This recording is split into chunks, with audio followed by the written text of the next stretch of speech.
Pujilah namanya yang kudus, dengan segenap batinku.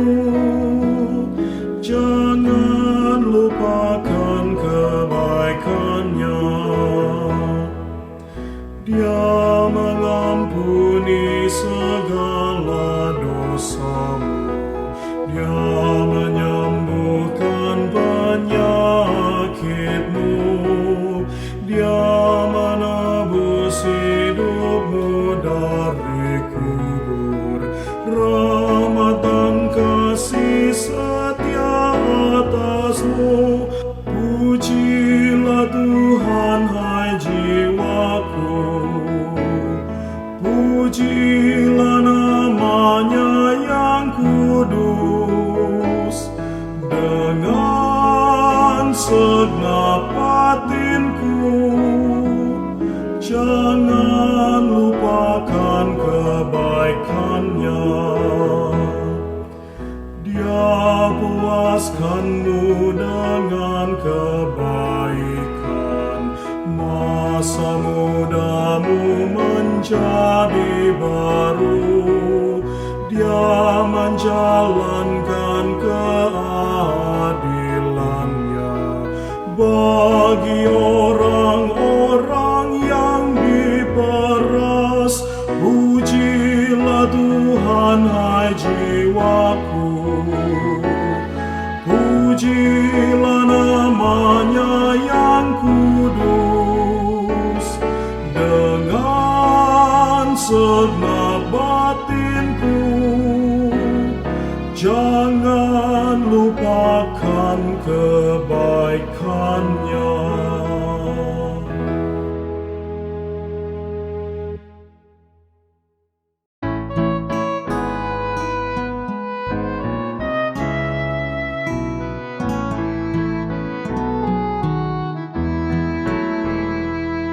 Pujilah Tuhan, hai jiwaku. Pujilah Tuhan, hai jiwaku. Tuhan Allahku, Engkau sangat besar. Pujilah Tuhan, hai jiwaku. Kau yang berpakaian keagungan dan semarak, yang berselimutkan terang bagaikan kain. Kau yang membentangkan langit bagaikan tenda, dan mendirikan kamar bertembur di dalam air. Pujilah Tuhan, hai jiwaku. Pujilah Tuhan, hai jiwaku. Tuhan Allahku, Engkau sangat besar. Pujilah Tuhan, hai jiwaku. Yang jadikan awan sebagai kendaraanmu, yang bergerak di atas sayap-sayap angin, yang membuat angin jadi pada suruhanmu, dan membuat api yang menyala jadi pelayanmu. Pujilah Tuhan, hai jiwaku. Pujilah Tuhan, hai jiwaku. Tuhan Allahku, Engkau sangat besar. Pujilah Tuhan, hai jiwaku.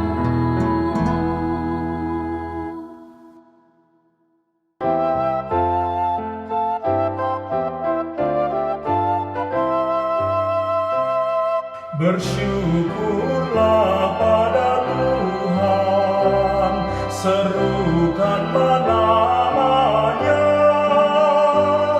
Kenalkanlah karyanya ke semua bangsa. Pegang segala titahnya, haleluya. Bernyanyilah, bermazmurlah baginya. Percakapkan semua karya ajaibnya.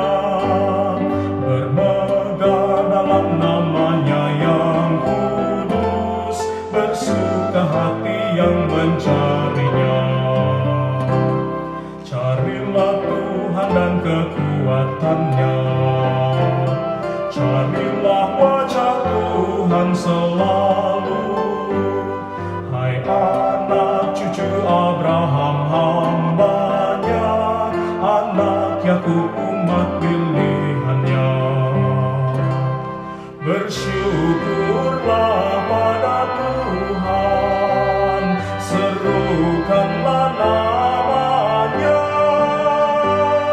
kenalkanlah karyanya ke semua bangsa, pegang skala titahnya, haleluya.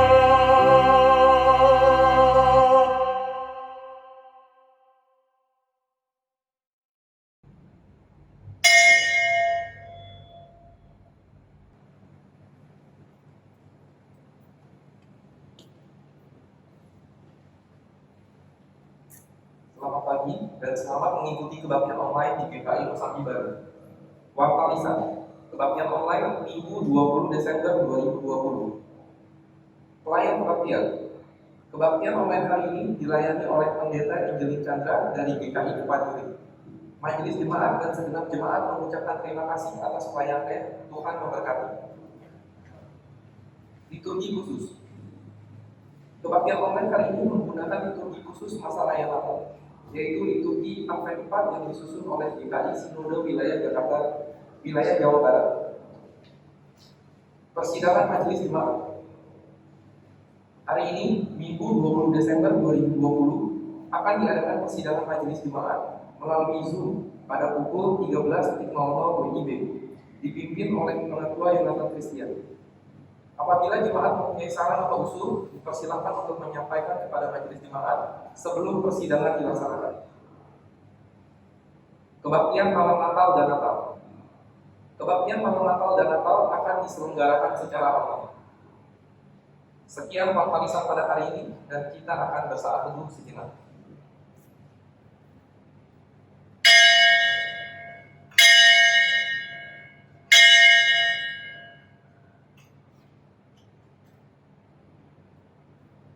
Saudara terkasih, dimanapun kita berada dan beribadah, marilah kita bersama-sama menyalakan lilin Advent keempat sambil berharap dan berseru. Kiranya kami ya Allah, Sang Sumber Cipta, sebab Kamu menghalau kegelapan dunia, membalut setiap hati yang terbakar, melipurkan pada batin yang melekat kehidupan.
Marilah kita menyambut datangnya Sang Terang, pembawa cinta yang hadir dalam kerendahan, yang kedatangannya kita rindukan senantiasa.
kita beribadah pada saat ini dengan sebuah keyakinan bahwa pertolongan kita adalah dalam nama Tuhan yang menjadikan langit dan bumi.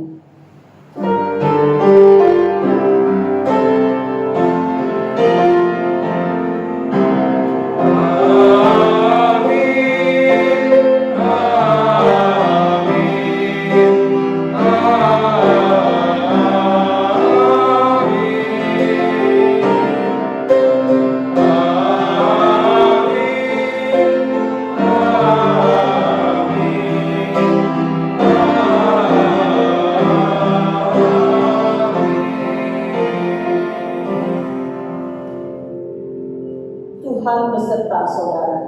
Dan beserta saudara juga. Silakan duduk. Umat yang dikasih Tuhan, kata hamba Tuhan kerap kali dilekatkan kepada orang-orang yang melayani Tuhan, seperti pendeta, penatua, pewarta Injil, aktivis, atau juga orang Kristen secara umum. Kata hamba sesungguhnya berarti abdi, budak, pelaksana dari apapun yang Tuhan yang minta. Hamba tidak berhak menaruh kepentingannya di atas kepentingan Sang Tuhan. Ini bukan hal yang mudah, apalagi menyenangkan. Sebab setiap orang mempunyai ide, keinginan, kehendak atas hidup, usaha dan pelayanannya. Sebagai pengikut Kristus, tetap bersediakah kita untuk menaruh visi dan kehendak Kristus di atas kita dan di depan hidup kita, untuk kita junjung, kita ikuti dan laksanakan. Mari kita merenungkannya dalam doa. Mari kita bersatu di dalam doa. Ya Allah, Sang Pemilik kehidupan, kami senang dan bangga dengan status hamba Tuhan yang kami dapat, baik karena pelayanan kami atau posisi kami, atau identitas kami sebagai pengikut Kristus.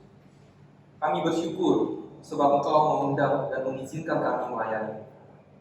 Namun sebagai hamba, kami terkadang lebih mengutamakan kehendak kami sendiri, bahkan menjadi diri sendiri sebagai tuan dan pengendali hidup, dan lalu menuntut Allah menyetujui kemauan kami. Ya Bapa, kami mengakui dan memohon ampun atas kebebalan kami. Ya Kristus, terangi hati kami dan jalan kami untuk kembali belajar menjadi hamba-Mu dimanapun kami berada dan apapun yang kami kerjakan, sehingga Kristuslah yang terlihat dalam hidup kami.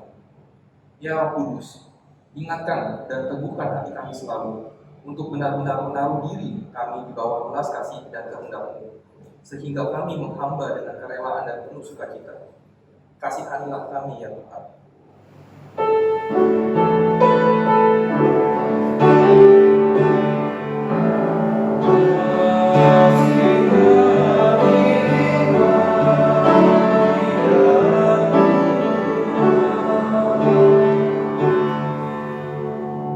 Di dalam nama Yesus Kristus kami berdoa. Amin.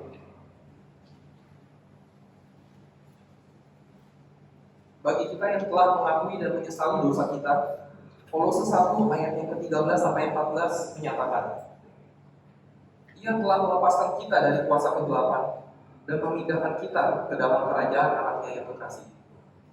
Di dalam Dia kita memiliki penebusan kita, yaitu pengampunan dosa. Di dalam Kristus engkau telah diampuni. Di dalam Kristus engkau telah diampuni. Damai Kristus bagimu. Damai Kristus bagimu juga.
mendengarkan firman Tuhan, mari kita tundukkan kepala, kita mau berdoa.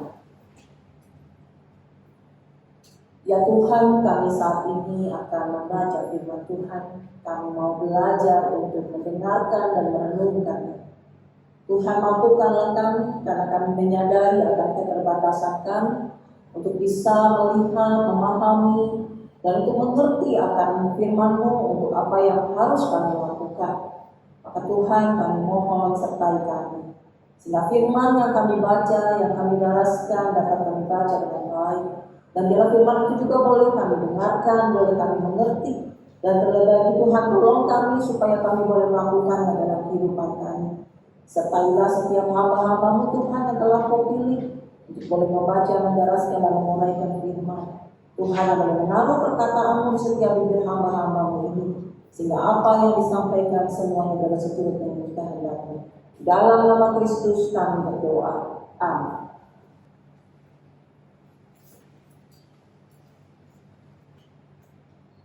Bacaan pertama menurut 2 Samuel 7 ayat pertama sampai 11, kemudian ayatnya yang ke-16.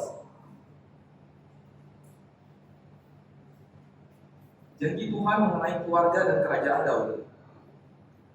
Ketika raja telah menetap di rumahnya dan Tuhan telah mengaruniakan keamanan kepadanya terhadap semua musuhnya di sekeliling, berkatalah raja kepada Nabi Natan, "Lihatlah, aku ini diam dalam rumah dari kayu, padahal tabut Allah diam di bawah tenda." Lalu berkatalah Natan kepada raja, "Baik, lakukanlah segala sesuatu yang dikandung hatimu, sebab Tuhan menyertai engkau." Tetapi pada malam itu juga datanglah firman Tuhan kepada Natan demikian, "Pergilah, katakanlah kepada hamba-Ku Daud, beginilah firman Tuhan, masakan engkau yang mendirikan rumah bagiku untuk kudiami? Aku tidak pernah diam di dalam rumah sejak aku menuntun orang Israel dari Mesir sampai hari ini. Tetapi aku selalu mengembara dalam kemah sebagai kediaman. Selama aku mengembara bersama-sama seluruh orang Israel, pernahkah aku mengucapkan firman kepada salah seorang hakim orang Israel yang kuperintahkan mengembalakan umatku Israel? Demikian. Mengapa kamu tidak mendirikan bagiku rumah dari kayu aras? Oleh sebab itu, beginilah engkau katakan kepada hamba-Ku Daud, beginilah firman Tuhan semesta alam.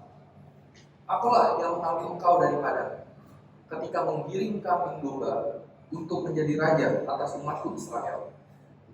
Aku telah menyertai engkau di segala tempat yang kau jalani, dan telah melenyapkan segala musuhmu dari depanmu.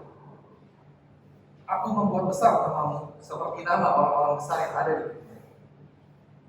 Aku menentukan tempat bagi umatku orang Israel dan menanamkannya, sehingga ia dapat diam di tempat kediamannya sendiri dengan tidak lagi dikejutkan dan tidak pula ditindas oleh orang-orang lain seperti dahulu.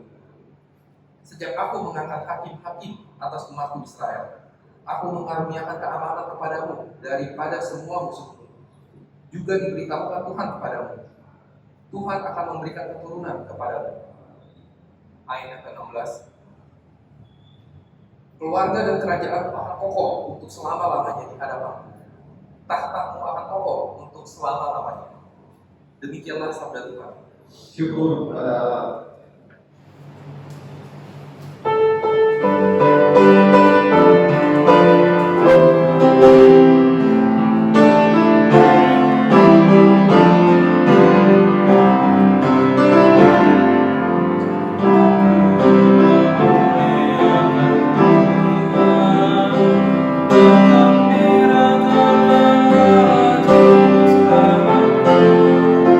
Sebab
Bacaan kita yang kedua terambil dari kitab Roma pasal 16 ayat 25 sampai dengan ayat yang ke-27.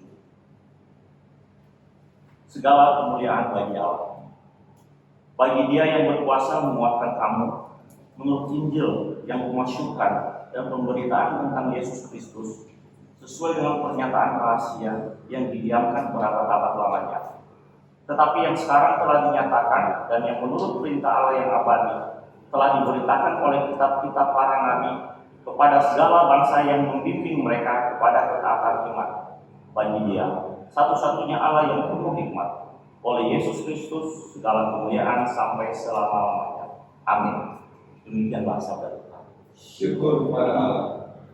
Mari Bapak Ibu kita membuka Injil kitab kita dari Injil Lukas pasalnya yang pertama, ayatnya yang ke-26 sampai dengan 38.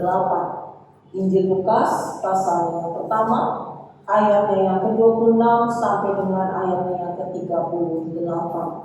Dengarkanlah Injil Tuhan Yesus Kristus. Dalam bulan yang ke-6, Allah menyuruh malaikat Gabriel pergi ke sebuah kota di Galilea bernama Nazaret, kepada seorang perawan yang bertunangan dengan seorang bernama Yusuf dari keluarga Daud. Nama perawan itu Maria. Ketika malaikat itu masuk ke rumah Maria, ia berkata, "Salam, hai engkau yang dikaruniai, Tuhan menyertai engkau." Maria terkejut mendengar perkataan itu, lalu bertanya di dalam hatinya, apakah arti salam itu. Kata malaikat itu kepadanya, "Jangan takut, hai Maria, sebab engkau beroleh kasih karunia di hadapan Allah. Sesungguhnya engkau akan mengandung dan akan melahirkan seorang anak laki-laki, dan hendaklah engkau menamai dia Yesus. Ia akan menjadi besar dan akan disebut anak Allah yang Maha Tinggi. Dan Tuhan Allah akan mengaruniakan kepadanya tahta Daud bapa leluhurnya. Dan ia akan menjadi raja atas kaum keturunan Yakub sampai selama-lamanya, dan kerajaannya tidak akan berkesudahan." Kata Maria kepada malaikat itu, "Bagaimana hal itu mungkin terjadi? Karena aku belum bersuami." Jawab malaikat itu kepadanya, "Roh Kudus akan turun atasmu, dan kuasa Allah yang Maha Tinggi akan menaungi engkau. Sebab itu anak yang akan kau lahirkan itu akan disebut kudus, anak Allah. Dan sesungguhnya Elisabet anakmu itu, ia pun sedang mengandung seorang anak laki-laki pada hari tuanya, dan inilah bulan yang ke-6 bagi dia yang disebut manggil itu. Sebab bagi Allah tidak ada yang mustahil." Kata Maria, "Sesungguhnya aku ini adalah hamba Tuhan, jadilah padaku menurut perkataanmu itu." Lalu malaikat itu meninggalkan dia. Demikianlah Injil Tuhan Yesus Kristus. Berbahagialah setiap kita yang mendengarkan firman Allah serta memeliharanya. Mari.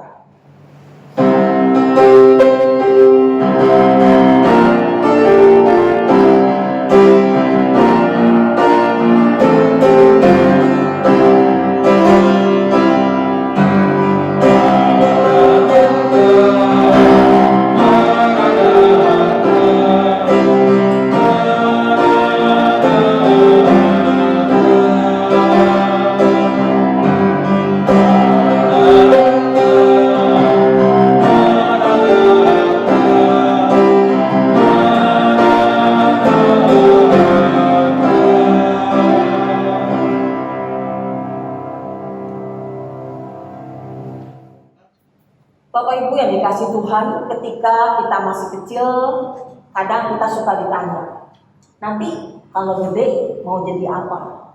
Atau cita-citanya nanti mau jadi apa? Bahkan ketika saya masih kecil ada lagunya tuh, nggak kecil banget sih, gitu ya. Mungkin Bapak Ibu tahu yang ini lagunya. Susan, Susan, Susan, kalau gede mau jadi apa? Bapak Ibu tahu kelihatan angkatan berapa, gitu ya? Angkatan kolonial. Nah, Bapak Ibu yang dikasih Tuhan, ketika pertanyaannya ditanya nanti kalau gede mau jadi apa, atau cita-citanya apa, pertanyaannya adalah jawabnya apa, gitu ya. Kita mau jawab apa? Jangan jawab yes I do ya, atau ya saya percaya dan berjanji, itu nanti kalau pernah tua Bapak Ibu. Ya. Tapi ketika ditanya cita-citanya apa sih? Kalau gede mau jadi apa sih? Lalu sekarang udah gede nih, cita-citanya kesampaian kan? Apa yang dipikirkan ketika kecil dulu kesampaian enggak? Ya, ketika saya masih kecil, sekarang tetap kecil kelingkingnya, gitu ya. Ditanya nih, nanti kalau gede mau jadi apa? Saya nggak pakai mikir 2-3 kali, pasti langsung jawab, jadi dokter. Jadi dokter, nggak kepikir sih jadi pendeta gitu ya. Tetapi di kepala itu adalah jadi dokter. Bahkan ketika lulus SMA, masuk universitas, daftar ke fakultas kedokteran juga, dan diterima pula gitu ya. Tapi entah kenapa malah Tuhan membelokkan saya, menjadikan saya dokter dalam bidang yang lain gitu. Kesehatannya di kesehatan yang lain. Kenapa saudara? Karena dari kecil dulu itu cuma ada 2 cita-citanya, dokter, insinyur. Ya, kalau nggak dokter, insinyur. Dokter itu buat perempuan, insinyur itu buat laki-laki. Kita nggak tahu kenapa dari dulu itu selalu gitu. Nggak jauh dari dokter, insinyur, paling banter guru. Pendeta nggak pikir dah gitu ya. Pendeta mah jauh dah. Gitu ya. Itu ketika saya kecil. Bahwa ketika ditanya cita-citanya apa, maka jawabnya umumnya adalah itu. Kalau zaman sekarang, coba kita tanya ya, Bapak Ibu yang sudah punya cucu, nanti di rumah tanya sama cucunya.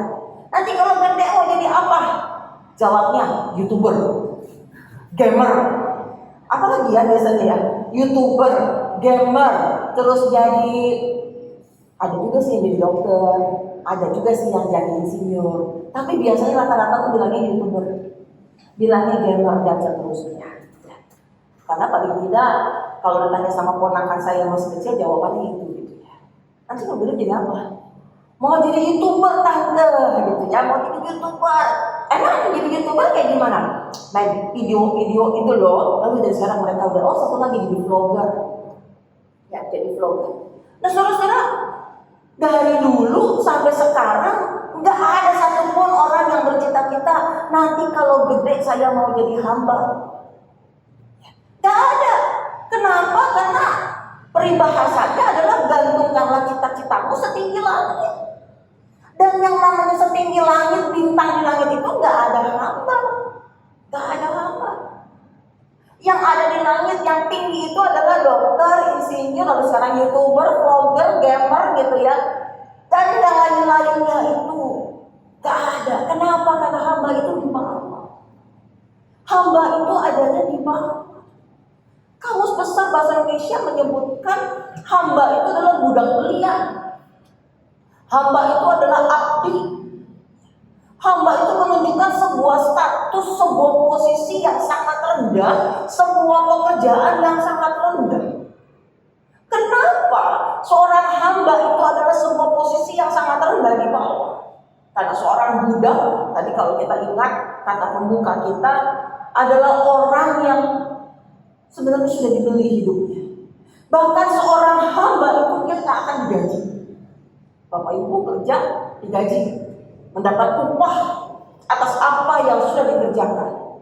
Seorang hamba tidak. Seorang hamba tidak mendapatkan upah.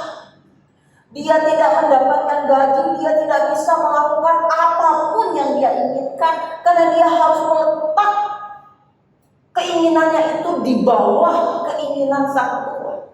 Dia harus melakukan apapun yang tuannya perintah.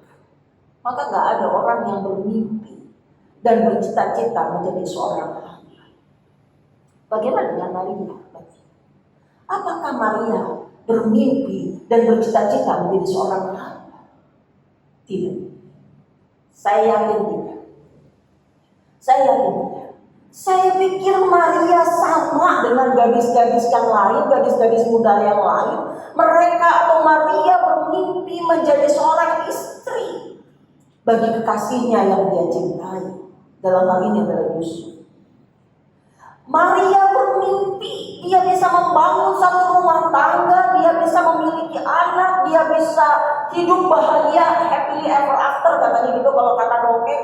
Dia bermimpi sebuah tempat yang mungkin nyaman. Ketika dia boleh memasak, dia boleh mengurus rumah tangganya, dia boleh mencintai suaminya, dia boleh mengasuh ini dan itu. Gak ada di dalam kepala Maria akan menjadi seorang hamba, seorang budak yang statusnya di bawah dan rendah. Betul? Maria adalah seorang keturunan bangsawan sama seperti Yusuf. Walaupun demikian tetapi mereka miskin. Tetapi Maria sekali lagi, dia tidak bermimpi menjadi seorang hamba. Maka bisa dibayangkan betapa terkejutnya Maria ketika tiba-tiba malaikat datang dan menyapanya dengan sebuah salam. Kita lihat bacaan kita. Ayat 28. Ketika malaikat itu masuk ke rumah Maria, ia berkata, "Salam, hai engkau yang dikaruniai, Tuhan menyertai engkau." Salam, kaire, salam. Lalu disambung dengan kalimat kekoritomene. Salam, hai engkau yang dikaruniai, Tuhan menyertai engkau. Maria terkejut tetapi juga sekaligus bingung. Kenapa saudara-saudara? Karena kata kaire itu adalah salam yang biasa kalau kita berjumpa dengan orang lalu kata, "Hai, salam, selamat pagi, apa kabar?" Itu umum. Itu kaire.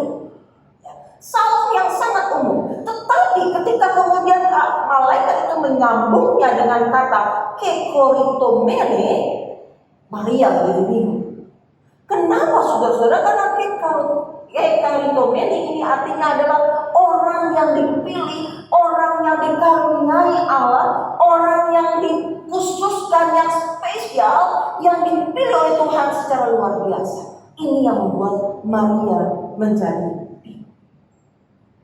Maka ayat 39, Maria terkejut mendengar perkataan itu, lalu bertanya dalam hatinya, apa arti salam itu? Saudara, bukan cuma soal salam hai Maria, tetapi ketika dia menjadi bingung, dia terkejut dan dia bertanya, karena malaikat itu menyambungnya dengan kata kekaritomene. Hai engkau yang dikaruniai Allah, hai engkau yang spesial, hai engkau yang mendapatkan anugerah khusus. Kembali Maria terkejut, dia bingung. Dan jelas saya yakin Maria tidak gembira. Tidak gembira, tetapi yang ada adalah, aduh, ada apa nih? Apakah berarti cita-citaku akan tercapai? Saya kira Maria tidak berpikir. Dia tidak berpikir bahwa cita-citanya akan segera terwujud. Jauh, saudara-saudara, jauh. Maka kita lihat saudara di dalam ketakutannya itu, malaikat itu kemudian menyambut. Jangan takut, hai Maria. Jangan takut, hai Maria. Kenapa? Karena tadi ada sebuah perasaan galau di dalam hati, ada sebuah perasaan bingung, ada sebuah perasaan yang campur aduk di dalamnya. Ketika disapa kaire, kemudian dilanjutkan dengan kalimat berikutnya tadi, kekaritomene. Saudara, sebuah rasa yang campur aduk, tapi rasanya sekali lagi bukan rasa gembira yang muncul. Dan ketakutan itu kemudian terwujud di dalam kalimat yang terlontar dari mulut Maria. Bagaimana hal itu mungkin terjadi? Karena aku belum bersuami. Tapi kubayangkan Maria punya cita-cita. Cita-citanya adalah menjadi istri buat orang yang dia cintai. Cita-citanya adalah menjadi seorang ibu bagi anak-anaknya yang Tuhan karuniakan, tapi tentunya dengan cara yang normal. Tetapi sekarang tiba-tiba dunianya dijungkir balikan sedemikian rupa, boro-boro nyampe cita-citanya, apa yang dia harapkan, tetapi yang ada bisa jadi dia akan diomongin oleh seluruh desa. Karena dia akan hamil di luar nikah. Memang dia sudah bertunangan, tetapi dia belum. Mungkin orang akan mengatakan, ini masih tunangan, kok sudah hamil. Belum lagi ada risiko Yusuf akan meninggalkan dia. Saudara diporak-porandakan semua cita-citanya tadi, rencana Allah. Dan kalau kita mau jujur, kadang-kadang kita kayak gitu ya. Kita sudah punya cita-cita, kita sudah punya rencana. Aduh, saya mau rencana begini, saya mau rencana begitu. Lalu apa yang terjadi? Porak-poranda semua rencana kita. Paling enggak semua rencana tahun 2020 kan banyak yang berantakan. Banyak yang berantakan. Di tempat saya ada yang mau nikah, ditunda ada 3 kali, 4 kali. mundur. Ya. Bu, nggak jadi tanggal sekian, jadinya bulan ini ya. Oke. Nggak lama ngasih kabar lagi, Bu mundur ya Bu ke tanggal segini. Oke. Loh, Bu mundur ya Bu. Oke. Ya. Saudara, berantakan. Berapa banyak rencana-rencana kita yang kemudian hancur porak-poranda. Siapa di sini yang pengen liburan gak jadi liburan? Tetap liburan sih ya, kita tetap jalan-jalan dari kamar ke dapur, dapur ke kamar makan, terus kamar mandi, balik lagi kamar, jalan-jalan juga gitu ya. Tetapi saudara-saudara, kembali begitu banyak hal yang kita planning, yang kita rencanakan kemudian porak-poranda. Pertanyaannya apa reaksi kita? Ini sederhana karena memang virus ya. Karena virus yang menyerang dan kita akhirnya berantakan. Tetapi berapa banyak cita-cita, impian kita yang kemudian menjadi hancur porak-poranda. Umumnya kita marah. Umumnya kemudian kita tidak terima. Umumnya mungkin kita akan berontak. Umumnya kita mungkin mulai mempertanyakan, Tuhan kenapa kok kamu gak jawab? Tuhan kenapa kau tidak dengar doa-doaku? Tuhan kenapa? Aku punya rencana begini, aku pingin jadi begini, aku pengen jadi pendeta, aku pengen, tapi kok nggak jadi gitu kan. Saudara, tentu berbagai macam perasaan tadi itu muncul. Maria mengalami itu. Ketika dia lontarkan dengan kalimat, bagaimana mungkin terjadi karena aku belum bersuami. Saudara, itu adalah sebuah lontaran ketakutan, sebuah lontaran kebingungan, sebuah lontaran perasaan yang campur aduk. Kita lihat saudara. Kemudian dalam ayatnya yang ke-35, jawab malaikat itu kepadanya, Roh Kudus akan turun atasmu dan kuasa Allah yang Maha Tinggi akan menaungi engkau. Sebab itu anak yang akan kau lahirkan itu akan disebut kudus, anak Allah. Roh Kudus akan turun atasmu, akan menaungi engkau, sebab itu anak yang akan kau lahirkan itu akan disebut kudus, anak Allah. Pertanyaannya, Roh Kudusnya udah turun belum? Belum, saudara-saudara. Belum. Orang kan berkata, Roh Kudus akan turun atasmu, berarti belum. Baru mau akan. Artinya Maria belum mengalami. Dia hanya mendapatkan perkataan dari malaikat, Roh Kudus akan turun atasmu. Dia belum mengalami Roh Kudus turun atas diri dia. Tetapi kita perhatikan jawaban Maria. Kata Maria, sesungguhnya aku ini adalah hamba Tuhan. Jadilah padaku menurut perkataanmu itu. Bapak Ibu yang dikasih Tuhan, luar biasa.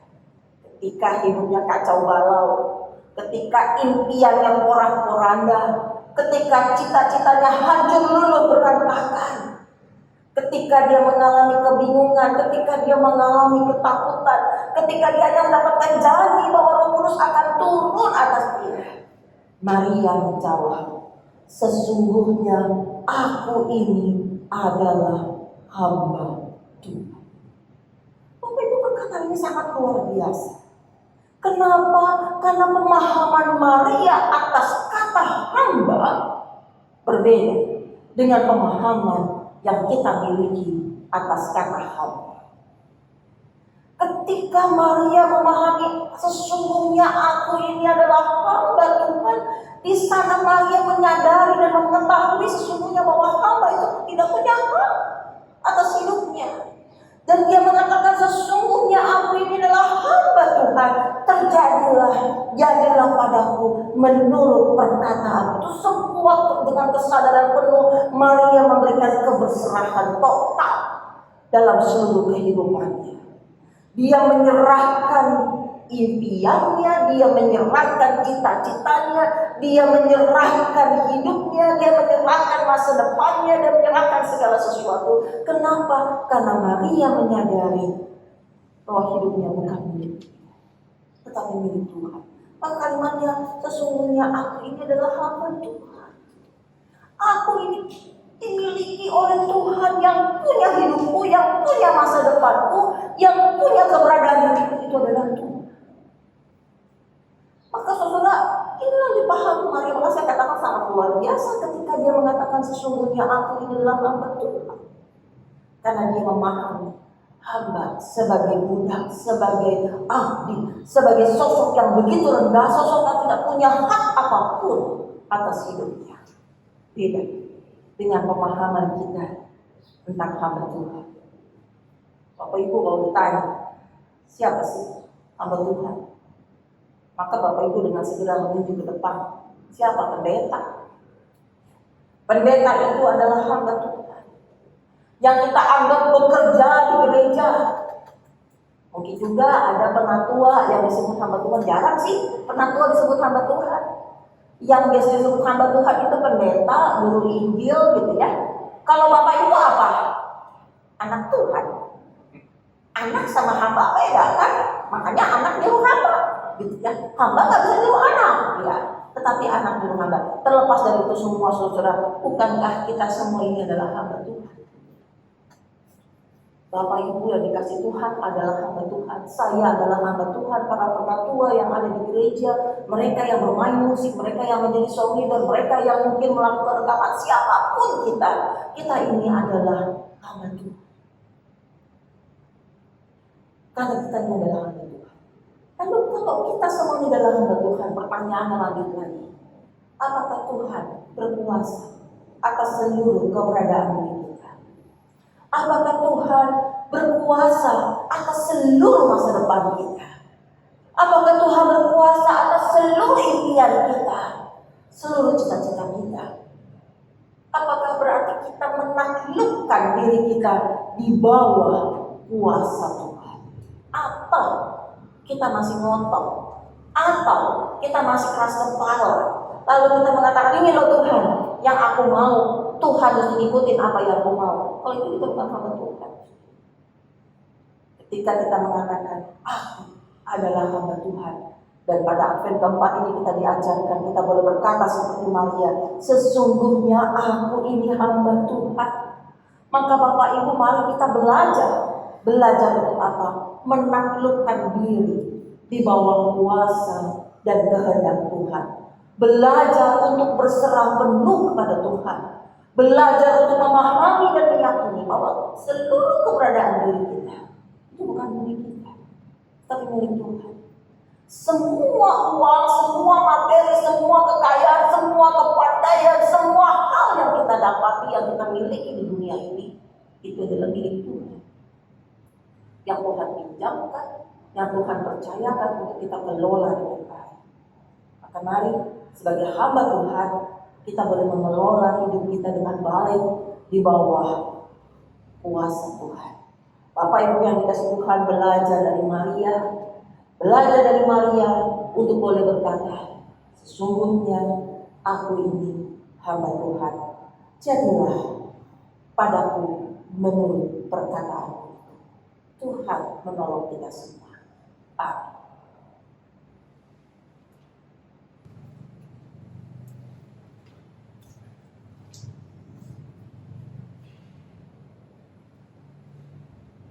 Bersama-sama dengan gereja di segala abad dan tempat, marilah kita menyatakan bersama pengakuan iman kita menurut pengakuan iman Rasul. Demikian. Aku percaya kepada Allah, Bapa yang Maha Kuasa, langit dan bumi, dan kepada Yesus Kristus, Anaknya yang itulah Tuhan kita, dan dikandung daripada Kudus, lahir dari Allah, yang menderita sengsara, menolong pemerintahan Pontius Pilatus, disalibkan, mati dan dikuburkan, turun ke dalam kerajaan maut, pada yang ketiga bangkit pula dari antara orang mati, naik surga, duduk sebelah kanan Allah, Bapa yang Maha Kuasa, dan dari sana Dia akan datang untuk menghakimi orang yang hidup dan yang mati. Aku percaya kepada Kristus, gereja yang kudus dan taat, persekutuan orang kudus, pengampunan dosa, kebangkitan orang mati, dan hidup yang kekal. Amin. Mari Bapak Ibu, kita mau tunjukkan kepala, kita mau naikkan doa syafaat kita berdoa. Tidak mudah bagi kami Bapak untuk boleh mengatakan sesungguhnya aku ini hamba Tuhan. Karena di balik perkataan itu ada sebuah kesadaran dari diri kami untuk menyerahkan seluruh keberadaan hidup kami di bawah pimpinan dan kuasa Tuhan. Dan betapa ini tidak mudah kami lakukan karena kami masih memiliki ego dan kami membiarkan ego itu menguasai hidup dan diri kami. Ya Bapa, tolong kami, mampukanlah kami, boleh mengatakan dengan seluruh kehidupan kami, dengan seluruh hati dan pikiran kami, bahwa sungguhnya aku ini adalah hamba-Mu Tuhan. Maka jadilah seturut dengan kehendak. Berilah kepada kami kemampuan, berikanlah kepada kami kekuatan untuk boleh menjalani hari-hari kami, hidup kami seturut dengan kehendak. Ya Bapa, pada saat ini juga kami bersatu hati. Kami berdoa bagi setiap teman-teman kami, saudara-saudara kami yang saat ini sedang terbaring sakit. Tuhan yang boleh menjamah mereka satu demi satu. Tuhan yang boleh menolong mereka. Sehingga dalam kelemahan tubuh sekalipun, semua teman-teman kami, saudara-saudara kami ini boleh tetap melihat dan menyaksikan kemurahan Tuhan di dalam hidup ini. Bapak berkati setiap pengobatan, setiap perawatan yang dijalani. Bapak berkati setiap tim medis yang boleh menjaga dan merawat. Tuhan boleh memberkati juga setiap keluarga yang dengan penuh kesetiaan mendampingi dan merawat. Berikanlah kesehatan yang baik Tuhan, bagi keluarga, bagi tim medis yang ada. Tuhan juga boleh memberikan iman yang teguh bagi kami, sakit maupun juga keluarga, sehingga biarlah kami semua boleh melihat kemurahan. Bapak, kami berdoa juga untuk setiap pergumulan yang dihadapi oleh umat Tuhan di tempat ini. Tuhan juga yang boleh menolong setiap kami ketika kami harus menjalani begitu banyak persoalan, khususnya pandemi ini, yang membuat kami harus kehilangan pekerjaan, kami harus mengalami pengurangan akan penghasilan kami, pendapatan kami harus mengeluarkan lebih di dalam pengeluaran seharian kami. Ada banyak hal Tuhan yang kami alami, belum pergumulan-pergumulan yang lain. Tuhan tolong supaya kami boleh mengatasi setiap persoalan kami bukan dengan kekuatan kami, tapi dengan kekuatan dari Tuhan. Kami minta juga untuk anak-anak kami, untuk cucu kami yang masih bersekolah dan mereka harus sekolah secara online. Tuhan juga yang boleh menolong anak-anak kami. Tuhan yang boleh memberkati dan menyertai sehingga keterbatasan ini tidak menghalangi mereka untuk tetap belajar, untuk tetap tekun mencari ilmu dan boleh tetap bertumbuh dalam karakter dan iman dalam Kristus. Bapak, kami juga untuk pendeta dan para penatua, untuk para aktivis, anggota jemaat, simpatisan, juga setiap karyawan yang ada. Tuhan yang boleh menolong supaya kami semuanya boleh bergandengan tangan, boleh bersama-sama menjalankan program-program kerja kami dengan bertanggung jawab. Kami berdoa untuk panitia Natal yang Tuhan telah pilih, tunjuk untuk boleh menyiapkan segala sesuatu. Tuhan berkati. Sehingga dalam keterbatasan ini juga kami tetap merayakan sukacita menyambut kelahiran-Mu. Berkati setiap panitia, Tuhan berkati setiap orang yang terlibat di dalamnya. Tuhan, kami menyerahkan juga bangsa negara kami. Di tengah-tengah juga pergumulan bangsa ini, Tuhan yang boleh menolong. Sehingga biarlah setiap keputusan yang diambil oleh para pemimpin negara kami, keputusan itu adalah yang baik untuk rakyat, untuk bangsa ini secara keseluruhan. Terima kasih ya Tuhan. Kami datang doa kami yang jauh lebih sempurna ini hanya dalam nama Tuhan kami Yesus Kristus. Amin.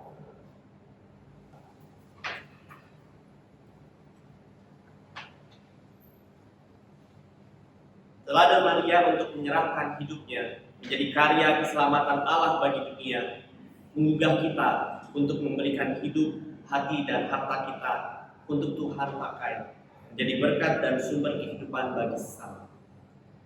Kita berikan persembahan kita dengan melandaskannya pada kebenaran firman Tuhan di dalam Mazmur 107 ayat 21 sampai 22 yang berbunyi, biarlah mereka bersyukur kepada Tuhan karena kasih setianya, karena perbuatan-perbuatannya yang ajaib terhadap anak-anak manusia. Biarlah mereka mempersembahkan korban syukur dan menceritakan pekerjaan-pekerjaannya dengan sorak-sorai. Saudara dapat mengirimkan atau mentransfer persembahan saudara ke rekening BCA atas nama GKI Kosambi Baru dengan nomor rekening 59303011045.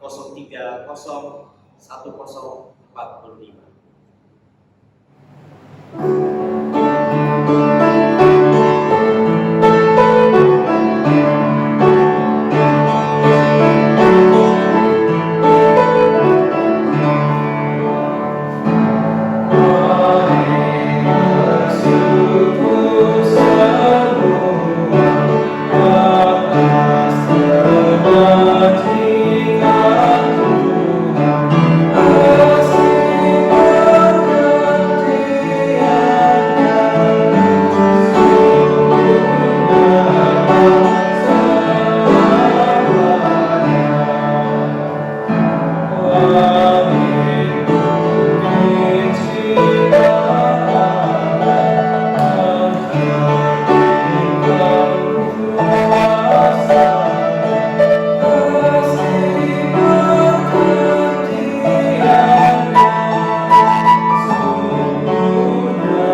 Terima kasih Tuhan, kiranya Engkau telah memberkati kami Tuhan, detik demi detik, hari demi hari, sampai dengan saat ini Tuhan. Ya Tuhan, kiranya saat ini kami anak-anak-Mu di tempat ini, kami hendak mengantarkan persembahan ini Tuhan. Kiranya Engkau kuduskan dan Engkau layakkan Tuhan, agar persembahan ini dapat berkenan di hadapan-Mu. Dan kiranya Engkau juga berkati setiap tangan-tangan yang akan mengelolanya, agar persembahan ini dapat dikelola dengan baik demi kebesaran nama-Mu saja Tuhan. Ya Tuhan, kiranya Engkau berkati Tuhan persembahan ini agar dapat kami gunakan untuk perluasan ladang pelayanan yang Kau percayakan kepada kami.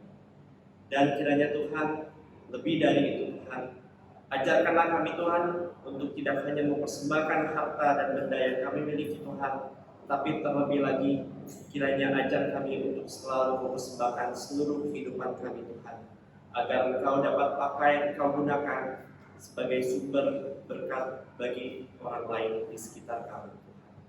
Terima kasih Tuhan Yesus, di dalam nama-Mu kami serahkan persembahan ini. Amin.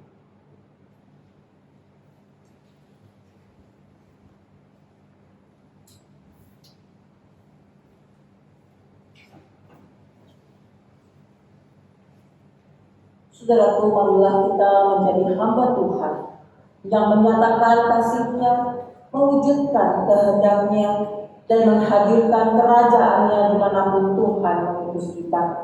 Kiranya kerinduan kita menyongsong kedatangan Kristus juga menjadi kegairahan untuk menyediakan hati kita menjadi palungan Kristus yang mulia, yang telah merendahkan dirinya menjadi bayi kudus yang bersahaja.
Saudaraku, arahkanlah hatimu kepada Tuhan.